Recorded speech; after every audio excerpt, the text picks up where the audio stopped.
2026ஆம் ஆண்டுக்கான ஃபிஃபா உலகக்கிண்ண காற்பந்து போட்டிகளில் பங்கேற்பதற்காக ஈரான் தேசிய காற்பந்து அணி புறப்பட்ட போது ஈரானிய நாட்டின் பாரம்பரியம் மற்றும் ஆன்மீக நம்பிக்கைகளை வெளிப்படுத்தும் வகையிலான விசேட விடைபெறல் நிகழ்வொன்று இடம்பெற்றுள்ளது.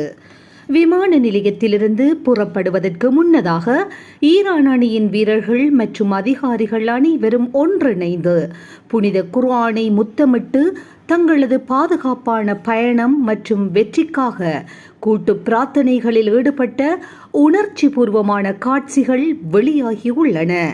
தங்களின் ஆன்மீக பற்றுடன் தேசிய பெருமிதத்தையும் வெளிப்படுத்திய ஈரானிய வீரர்களின் இந்த செயல் உலகெங்கிலும் உள்ள காற்பந்து ரசிகர்களின் கவனத்தை ஈர்த்துள்ளது.